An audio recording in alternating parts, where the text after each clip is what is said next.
Hello students, today we are going to see chapter number 1 from Science 1, that is gravitation. We know for doing any activity we are applying force. Due to this force there are various effects acting on the body. As we already learned that a force can change the speed as well as the direction of the moving object.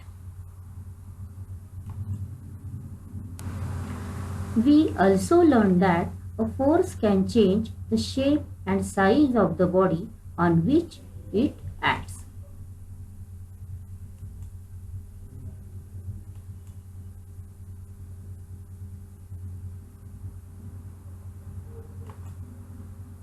There are various types of forces that we studied earlier. Let us revise all. Muscular force, a force exerted by muscles, that is called muscular force. For example, lifting a book. Mechanical force, a force exerted by machines, that is called mechanical force. For example, washing machine. Magnetic force, a force exerted by magnet, that is called magnetic force. For example, lifting of iron nail with magnet.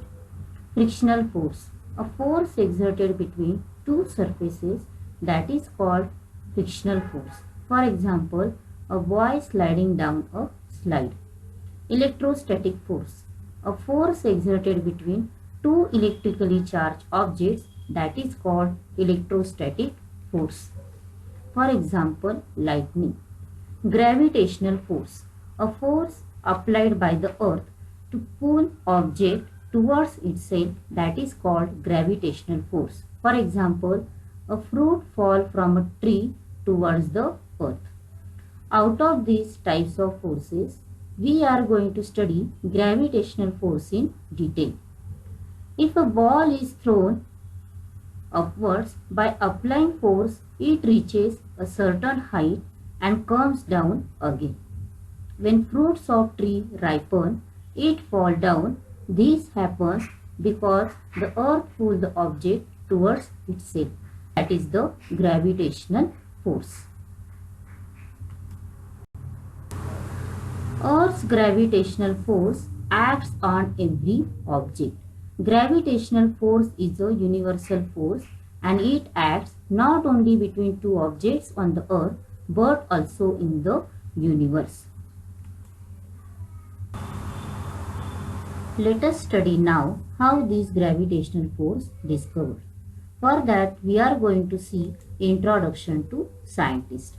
The phenomena of gravitation was discovered by Sir Isaac Newton. It is said that Newton discovered a force by seeing an apple fall from a tree on the ground.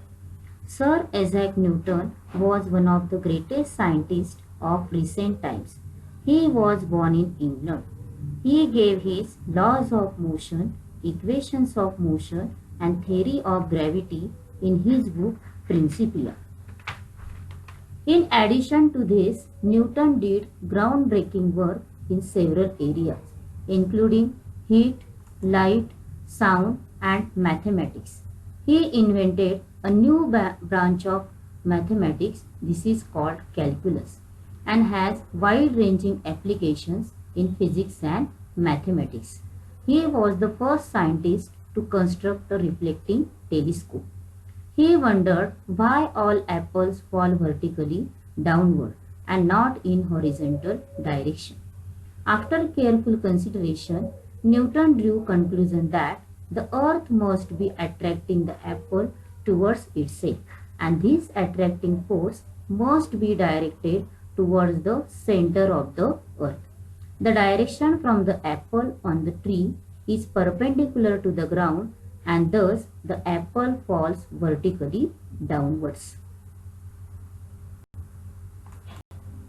Now we will see the gravitational force between the earth and the moon. In this, the force on an apple on the tree is towards the center of the earth, that is along the perpendicular from the position of the apple to the surface of the earth. The Earth's gravitational force holds the atmosphere. If there would not be having no gravitational force, there would not be no atmosphere, due to which living world not survive. In the absence of gravitational force, all objects floated. An object thrown vertically upwards would have continued to move upwards and never fallen on the ground. Now, next topic is circular motion and centripetal force. Tie a stone to one end of the string. Take the other end in your hand and rotate the string so that the stone moves along a circle. As long as we are holding the string, we are pulling the stone towards us, that is towards the center of the circle, and are applying a force towards it.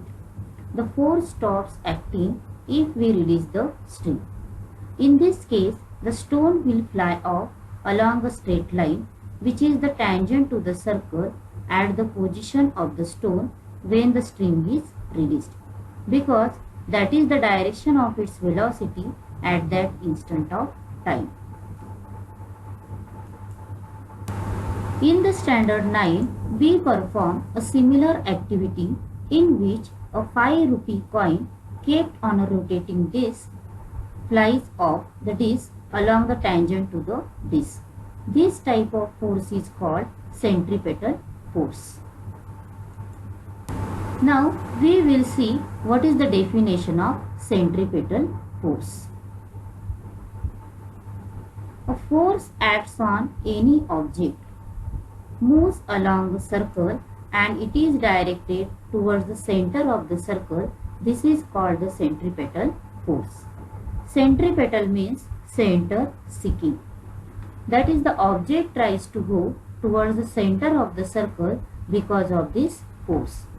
In case of moon, which is the natural satellite of the earth, goes round it in a definite orbit. The direction of motion of the moon as well as its speed constantly changes during this motion. It is clear that for the moon to go around the earth, there must be a force which is exerted on the moon, and this force must be exerted by the earth, which attracts the moon towards itself.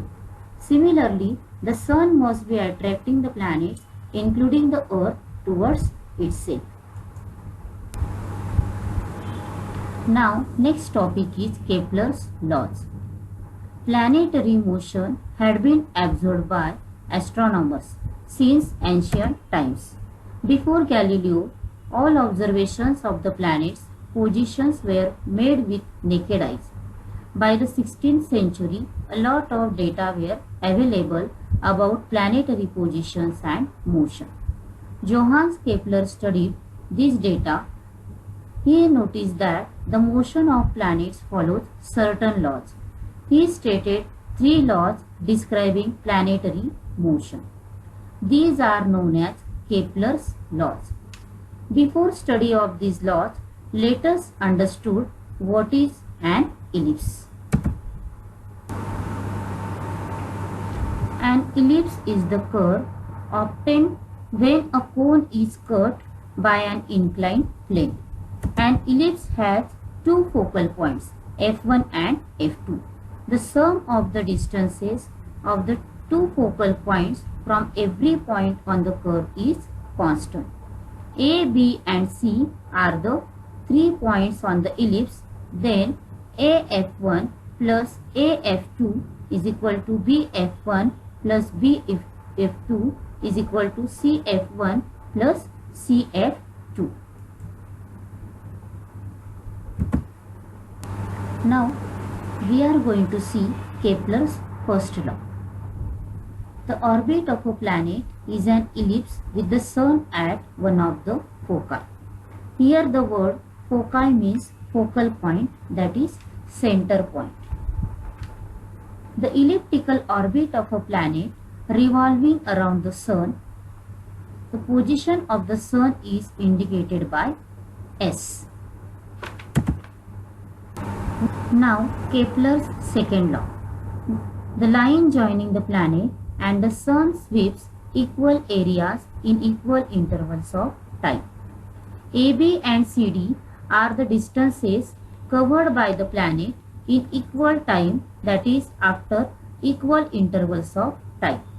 The positions of the planet starting from A and C are shown by B and D respectively. The straight line AS and CS sweep equal area in equal interval of time.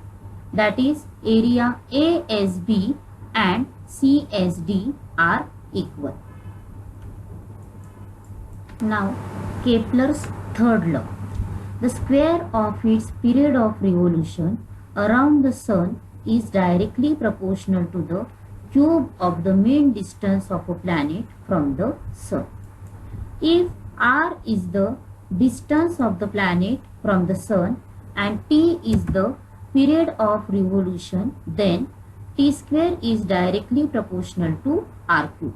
That is, t square upon r cube is equal to constant, that is equal to k.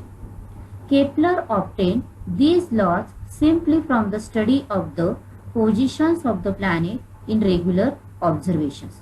But Kepler could not explain why do planets obey these laws.